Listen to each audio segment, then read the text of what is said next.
Hello, students. Welcome to Coal Radio. I am Idha Pathak and I will be starting a free series on ancient Indian history. This course will help anyone who is preparing for UPSC or has history as his or her major or optional. So, before we go on to the very first topic, let me begin with what exactly is history. Right, so history is nothing but study of past. So, what do we do in history? We study the past. But what sort of past? Do we study each and everything? No, we study the significant events of the past that are arranged chronologically. Here, we try to study different dimensions.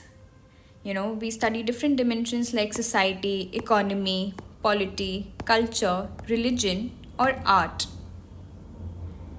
अब ये जितने भी systems हैं, they are man-made systems. What I mean by man-made systems is that, for example, society is made by humans, right? And economy is also organized by humans. Political institutions are also created by humans and therefore they are called man-made systems. Man-made systems का मतलब ये भी है कि they, by nature, they are open systems. Now what does open system mean? इसका मतलब ये है कि any change that comes can come from internally or externally. It can be an internal change or an external change. अब internal change में you have examples like how the society changes from the inside. For example, आप भक्ति movement ले लीजिए. भक्ति movement में people inside India questioned the caste system. Or you can talk about Raja Ram Mohan Roy who fought against Sati. So these are the internal changes which I am talking about and they form a part of open system. वैसे ही we have example of external system. So external changes जो होते हैं आपके they come from outside contact. Example, the British education introduced English, right? And this has transformed our society. Railways also changed our economy and they too were introduced by British. So we can say that history changes because people inside society change, ideas or new people or cultures enter from outside. So either the society will change from inside or the society will change from outside where new ideas will come.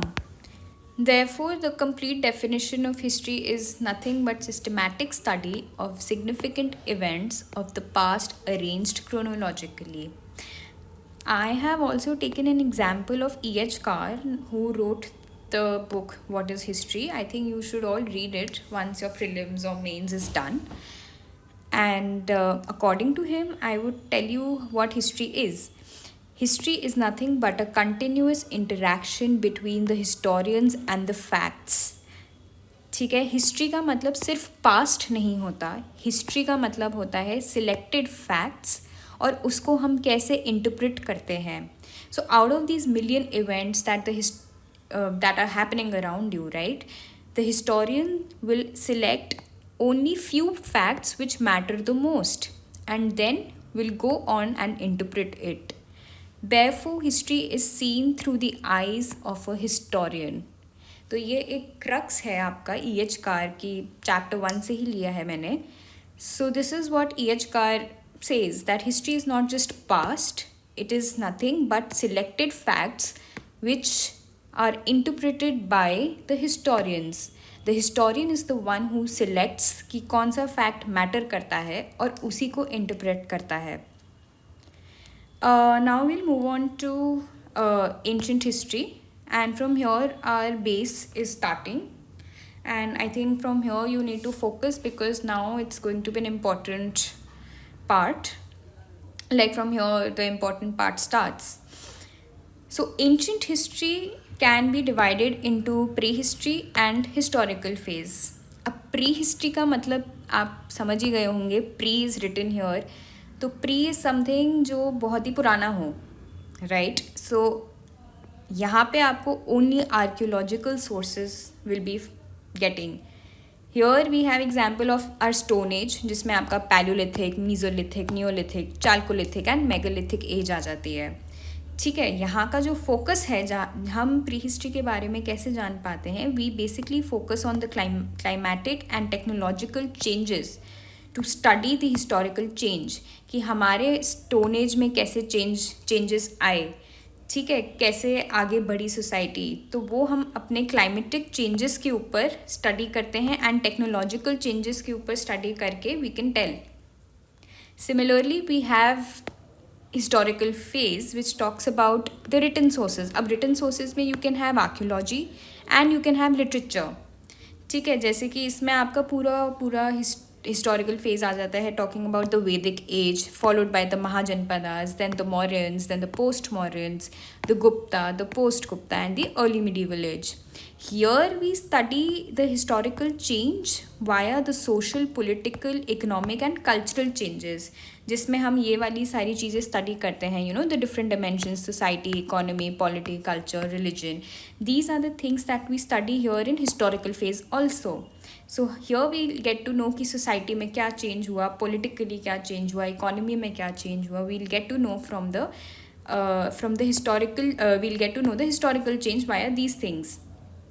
Now you can see that there is one thing which is missing. अपना यहाँ पे IVC missing है. Now what is IVC? IVC is your Indus Valley Civilization, because pre-history में तो Indus Valley Civilization के बारे में नहीं है, and historical phase में भी we don't have IVC. So where will we put IVC? It will come in another aspect which is known as the proto-history phase. So proto history phase वो वाला होता है where the sources are available but they are not deciphered yet, right. So जहाँ पे आपके पास sources available हैं लेकिन आपने उनको पढ़ा नहीं है, आपने अभी तक उसकी स्क्रिप्ट को डिसाइफर नहीं किया है, जैसे कि हमारा हरप्पन सिविलाइजेशन है, इंडस वैली सिविलाइजेशन है, where we can say that yes the script exists and we have discovered everything, we have archaeological evidence, we have everything, but the script has not been deciphered. So many things in IVC are still, you know, we still have a missing understanding of many things there. So this mota moti is your division of ancient history into prehistory, proto-history and historical phase. So students, now we'll move on to the sources. So whenever we study history, the first question we ask is, how do we know about the past? Because we were not present in the past, so whatever we know today, it comes from your historical sources. Now these historical sources can be divided into two types, alright. Your first one being archaeological sources and the second one being your literary sources. First, let us understand the archaeological sources. So archaeological sources basically mean material remains of the past. They are nothing but material remains of the past, and they are discovered through excavation. These basically include your mounds, your inscriptions, your coins, your artifacts of fabric or graves. Grave goods are also available, which you can see, monuments, etc. So all these are your archaeological sources. So when we study Harappan civilization, we do not have many books, right? So we depend on seals, town planning, pottery, tools, etc. So these are the things which we depend on, and these are what archaeological sources refer to. Next, we would come to the literary sources. So literary sources, they're also of two types, right? So they can be religious. So pehle to we have indigenous sources and foreign sources. In foreign sources, we will be talking about the Greco-Roman sources, the Arab and the Chinese. And in indigenous, we will be talking about the religious, the secular, the chronicles, the biographies, political treatises and cultural work. So they will help us understand beliefs, societies and moral values. आपके secular literature में we have examples of, we have example of dramas, poems, epics, biographies, etc. Now example I would like to take off is of Arthashastra of Kautilya, which is a political treatises. ठीक है, इसमें आपका आ जाएगा Arthashastra, which will study in detail. Right? It tells us about the administration, economy, and the statecraft. Secondly, we'll have foreign literary sources. Foreign literary sources में, like I said, we'll be talking about the Greco-Roman, the Arab, and the Chinese. Example, we'll be taking of Megasthenes, who wrote Indica. ठीक है, he was the one who came up with Indica. So we'll be talking about him also in detail. And then you have other travelers also, like Yun Sang. Yun Sang was a Chinese traveler, and we'll be reading about him in detail as well. So now here, based on time, historical sources can also be divided into primary and secondary sources. So primary sources में तो आपका वो वाला source हो जाएगा जो कि contemporary है to the period of study. ये आपका फर्स्ट हैंड अकाउंट होता है. एग्जाम्पल में आप अशोकन इंस्क्रिप्शंस देखिए कि Ashokan inscriptions are basically primary sources for the modern history, right. And in secondary sources we have the sources which were basically derive from the primary sources. They are not contemporary to the period of study. मतलब ये हम derive करते हैं primary sources से, जो कि हमारे first hand account होते हैं. They are not contemporary to the period of study. मतलब ये हम प्राइमरी सोर्सेज से कर रहे हैं तो ये उस टाइम के नहीं होते जिस पे इवेंट हुआ होता है. So secondary sources are derive from primary sources and it is not an eyewitness account. Eyewitness account की बात करोगे तो आपका होगा वो प्राइमरी सोर्स, क्योंकि वो फर्स्ट हैंड अकाउंट है. लेकिन secondary source is dependent on your primary source.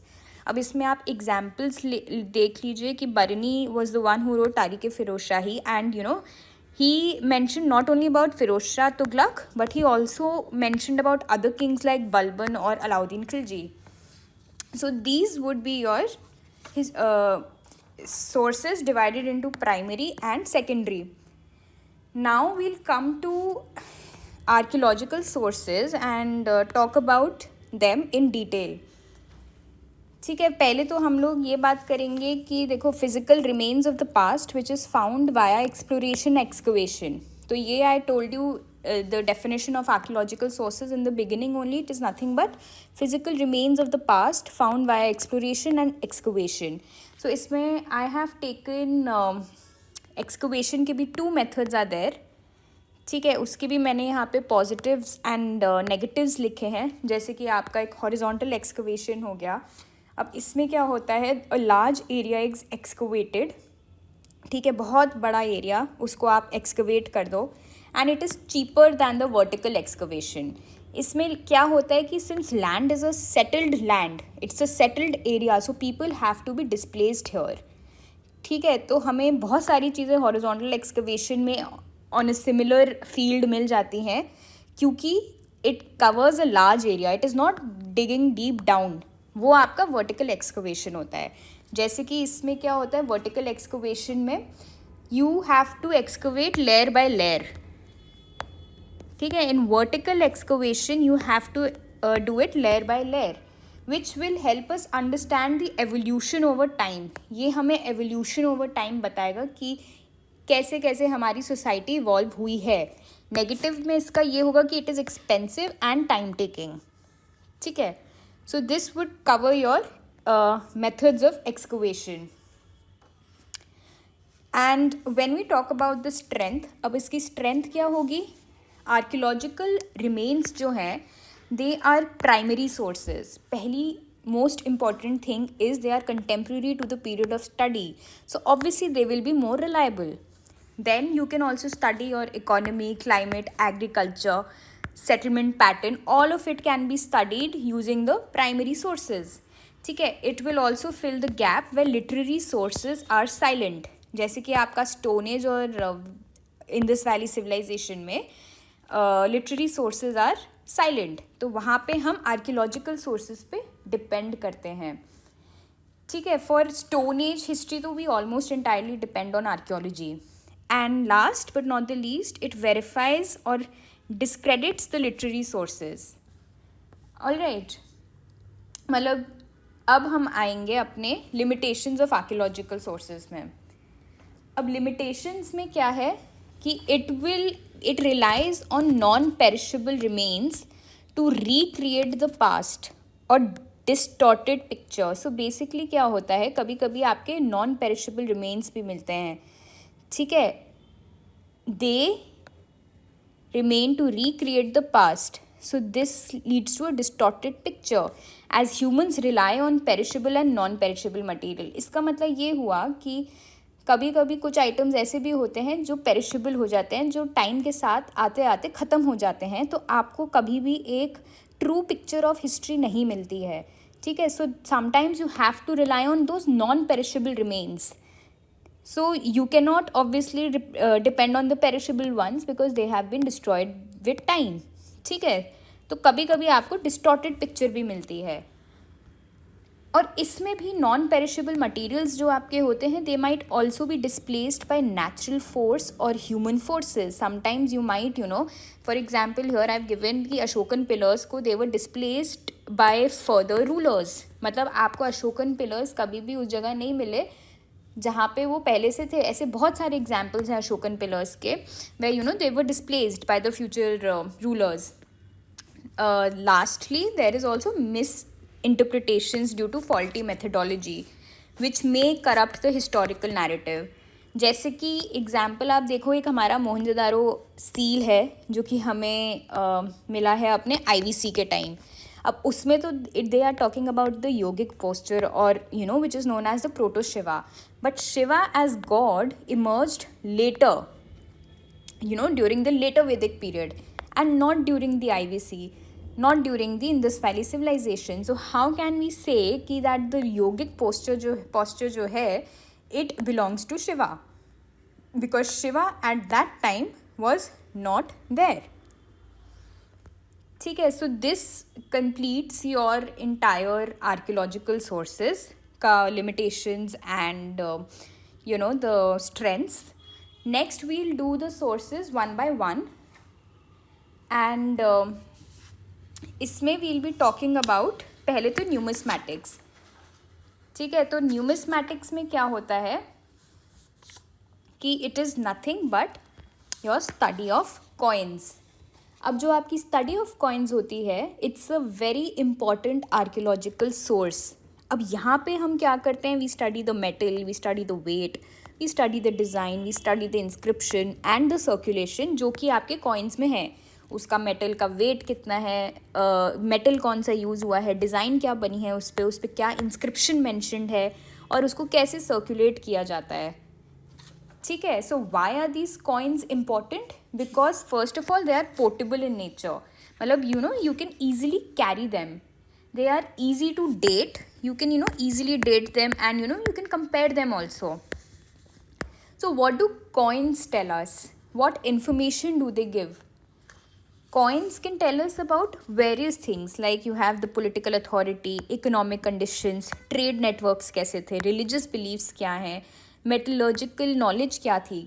ठीक है, so this is what coins tell us. अब मेटलर्जिकल नॉलेज में you will have कि वो गोल्ड के थे, सिल्वर के थे या एलॉय के थे, तो ये हमें मेटलर्जिकल नॉलेज से पता चलता है.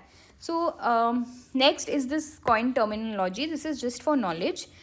तो you can just these are some basic terms related to coins. अब ऑब्वर्स का मतलब होता है कि it is the main side which usually contains your king's portrait या फिर उनका नाम. ठीक है, रिवर्स साइड में उनका जो अदर साइड होता है, obverse is the main side, reverse is the other side.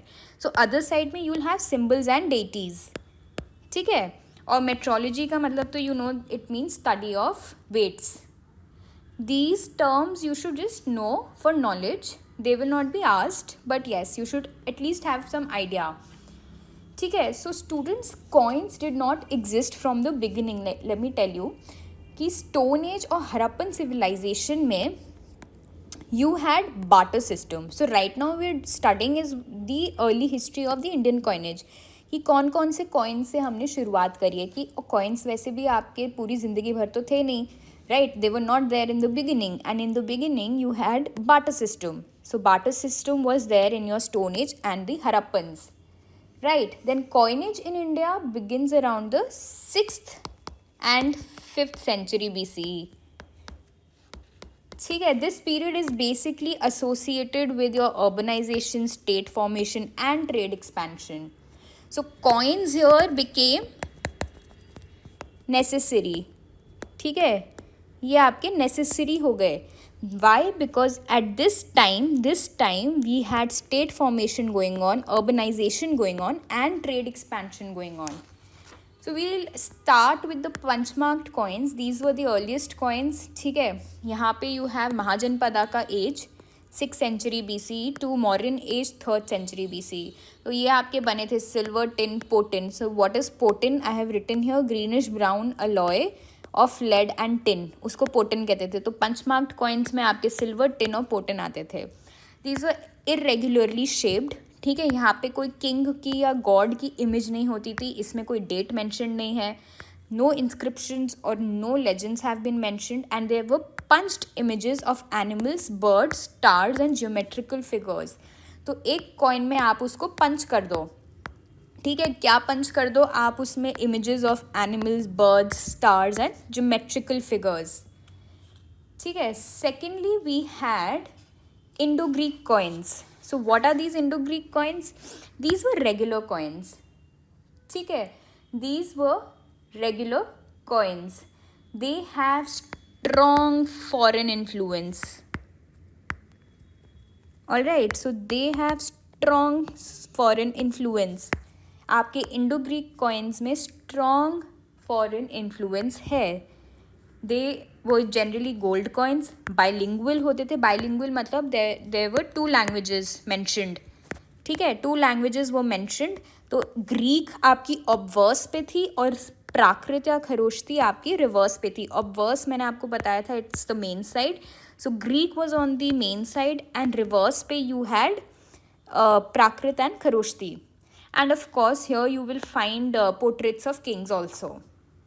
So this was your Indo-Greek coins. So this basically reflects the cultural interaction between India and Greek, कि कैसे इनका interaction होता था. तो इंडो ग्रीक कॉइन्स भी हमें मिले हैं.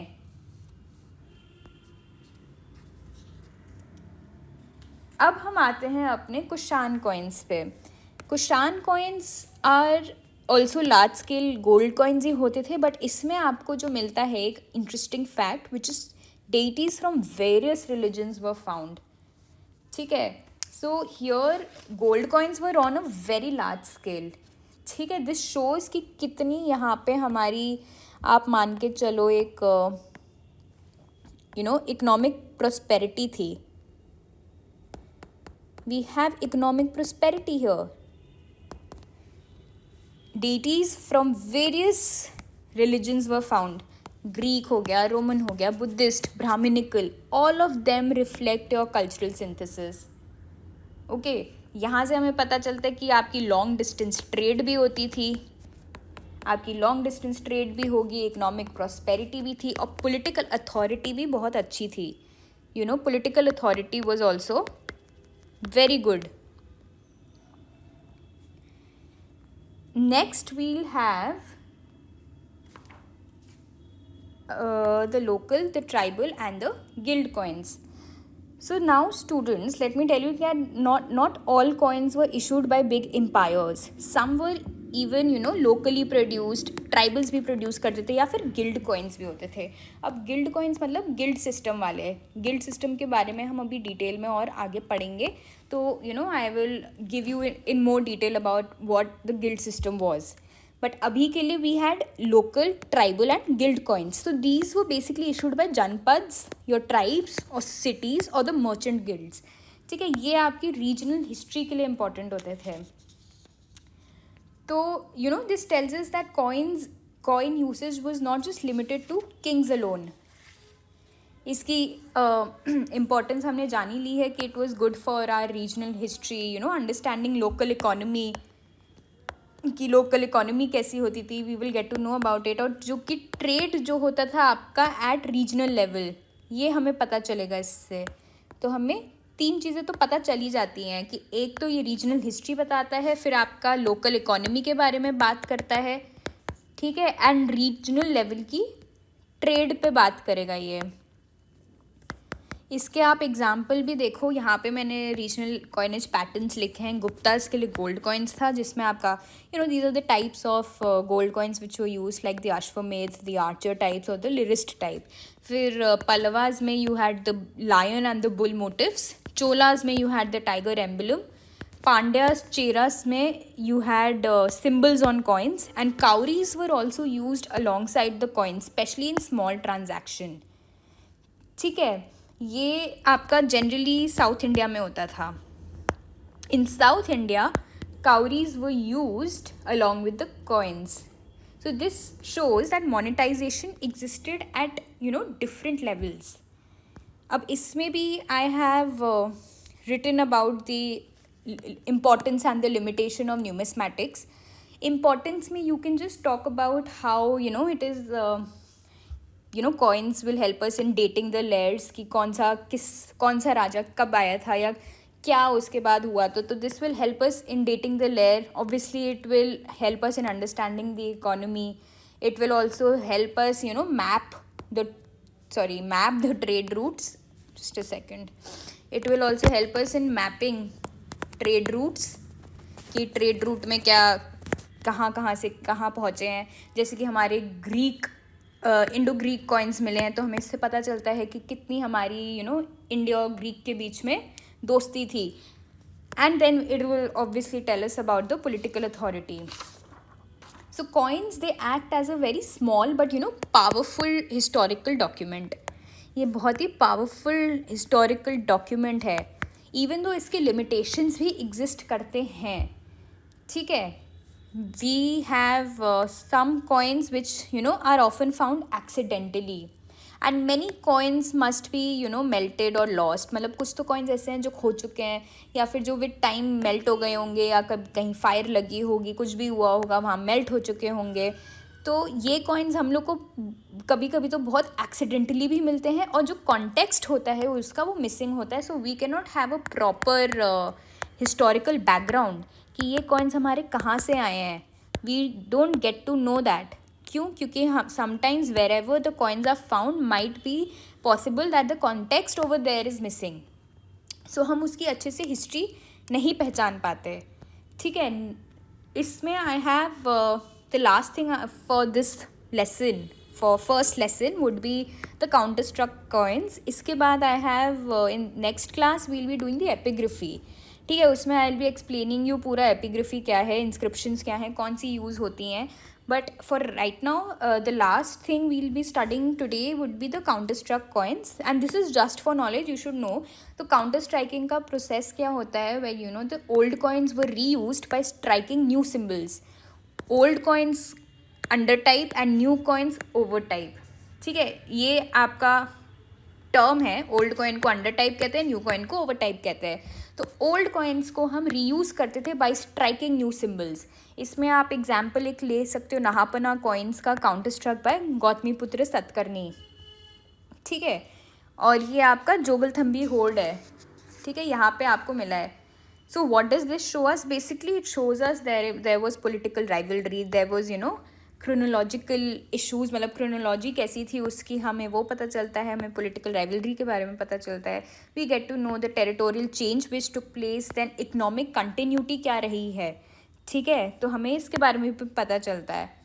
एंड या also one thing is, instead of destroying old coins, rulers reused them to avoid economic disruption.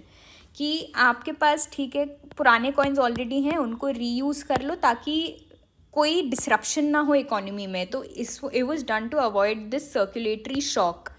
ठीक है, एंड पब्लिक का ट्रस्ट आपकी करेंसी में बना रहे। So students, we will come to this conclusion that coins are not just metallic objects. They will help us understand politics, economy, religion, culture and regional diversity. So this is why numismatics is one of the most powerful tools in ancient history. So this would mean the end of the lecture. I have completed our the basics की history क्या है. This is just for reading. You just have to read this much. ठीक है. Ancient history, how it was divided into prehistory, proto-history and historical phase. Prehistory में only archaeological sources, proto-history में वो वाले sources available हैं जिसकी script अभी decipher नहीं हुई है, जैसे कि आपका हड़प्पन हो गया. ठीक है. आपका हिस्टोरिकल फेज में आपके रिटर्न सोर्सेज आ जाते हैं, जिसमें हमने आर्कियोलॉजी और लिटरेचर के बारे में बात करी. आर्कियोलॉजिकल सोर्सेज में अपने mounds, inscriptions, coins, artifacts, graves, monuments, ये सब आ जाएंगे. लिटरेरी में हमारे फिर वो इंडिजिनस एंड फॉरेन, जिसके बारे में हम अभी पढ़ेंगे. ठीक है. इंडिजिनस में आपके रिलीजियस आ जाएंगे, Jain text, Buddhist text, Brahmanical text. We'll go through these one by one. Chronicles के बारे में डिस्कस करेंगे. बायोग्राफीज़ क्या होती हैं, पॉलिटिकल ट्रेटिसेस जैसे कि अपना अर्थशास्त्र हो गया बाय कौटिल्य. ठीक है. कल्चरल वर्क हमने ये सब अभी किया है. एंड फॉरेन में हमारा Greco Roman, Arabs and Chinese. फिर हिस्टोरिकल सोर्सेज आपके कितने टाइप के होते हैं, primary and secondary, which I told you कि primary is your first hand account, secondary is derive from your primary sources. And an archaeological sources में first thing कि उसकी डेफिनेशन क्या है. So you should just know this much only कि it's just physical remains of the past found by exploration and excavation. अब excavation में आपका horizontal excavation, vertical excavation, ये दोनों ही आ जाता है. उसके हमने पॉजिटिव्स भी लिख लिए, नेगेटिव्स भी लिख लिए, दोनों के. ठीक है. देन वी हैव उसकी स्ट्रेंथ्स क्या है, तो ये प्राइमरी सोर्सेज हैं. ठीक है. Contemporary to the period more reliable होते हैं. इकोनॉमी, क्लाइमेट, इन सब के बारे में हमें पता चलता है. It will also fill the gap where literary sources are silent. It verifies और डिस्क्रेडिट्स द लिटरेरी सोर्सेज. तो ऐसे करके हमने उसकी स्ट्रेंथ के बारे में पढ़ा. फिर हमने उसकी लिमिटेशंस के बारे में पढ़ा कि नॉन पेरिशेबल हम डिपेंड ज़्यादा नॉन पेरिशेबल पे होते हैं, लेकिन जो पेरिशेबल वाले होते हैं वो हमें मिलते नहीं है. तो एक डिस्टॉर्टेड पिक्चर क्रिएट हो जाती है. नॉन पेरिशेबल वाले भी जो मटेरियल होते हैं sometimes are displaced by natural और ह्यूमन फोर्सेस, जैसे कि Ashokan pillars were displaced by the future rulers. ठीक है. तो misinterpretation due to these methodology can corrupt your historical narrative. जैसे कि वो मोहनजोदारो की सील में मैंने आपको बताया कि प्रोटोशिवा बोला जाता है, लेकिन शिव जी तो हमारे आए हैं लेटर वैदिक पीरियड में, right. Later Vedic period occurred after our IVC. तो सॉरी, तो IVC के बाद हमारे प्रोटोशिवा, IVC में जो हमें प्रोटोशिवा मिले हैं, so was he really Shiva ji और not, we don't know that yet, but yes, since he is sitting in a yogic posture, so we assume that it is Protoshiva. ठीक है. फिर हमने अपने न्यूमिस्मैटिक्स की बात करी. हमने बताया कि ये किस चीज़ के लिए स्टडी ऑफ कॉइन्स, किस किस की स्टडी होती है इसमें, and why do we study these coins, ताकि हमें political, economic, trade, religion, metallurgical knowledge के बारे में पता चले. Then these are the few terms that you should know कि ऑब्वर्स एंड रिवर्स क्या होता है. And then we did a small history of these coins, starting with the barter system. Then Vedic times में हमारे पास निष्का एंड सुवर्णा होता था. These one metal pieces. इनको कॉइन्स नहीं कहते थे. ये जो हमारे टर्म्स हैं, these terms are first of all very important. Okay. In UPSC they might ask you these terms कि निष्का क्या है, सुवर्णा क्या है. So remember it is actually related to coin only, but metal pieces मान के चलो. ठीक है. एक्सचेंज होते थे इनके. सो अब बिगनिंग ऑफ कॉइनेज में आपने ये पढ़ लिया कि ये अर्बनाइजेशन 6th century BC से स्टार्ट हुआ. Urbanisation, state formation, trade expansion. Then we have punch marked coins, we have Indo Greeks, and then we studied Kushan coins. ठीक है. गोल्ड कॉइन्स से हमें पता चलता है कितनी ज़्यादा कुशान्स में इकोनॉमिक प्रोस्पेरिटी थी. And we'll get to know about Greek, Roman, Buddhist, Brahmanical, religions in this, showing cultural synthesis. Then we also talked about our local and tribal and guild coins. So these were issued by Janpads, tribes, cities and merchant guilds, and important for regional history. Next हमने examples पढ़े इन सब के. काउरीज का भी पढ़ा कि काउरीज were used for small transactions in South India. ठीक है. इम्पॉर्टेंस एंड लिमिटेशंस देख ली हमने. न्यूमिस्मैटिक्स की इम्पॉर्टेंस क्या है, लिमिटेशंस क्या है. देखो, सबकी इम्पॉर्टेंस और लिमिटेशन ऊपर से देखोगे तो सेम ही है. It is not very different. So you can easily do it. It's not difficult to remember, it's easy to remember, so you can do it. फिर एक बस ये जस्ट फॉर नॉलेज है आपके लिए. आई रिटन हियर, इसको रट्टा मार के कोई जाने की ज़रूरत नहीं है. काउंटर स्ट्राइकिंग का मतलब बस ये होता है कि old coins were reused by striking new symbols, और एक आपका इसलिए होता था कि ताकि सर्कुलेटरी शॉक ना मिले एंड पब्लिक ट्रस्ट बना रहे करेंसी में। और एक एग्जाम्पल आपका ये नहापना कॉइन्स व counter struck by Gautamiputra Satakarni. So yeah this closes our topic for the numismatics and the archaeological sources. अभी हमें एपिग्राफी करना है। We have to start with inscriptions and this will be done in our second class, which will happen next week. So stay tuned and I'll let you know when the class occurs. Okay, thank you.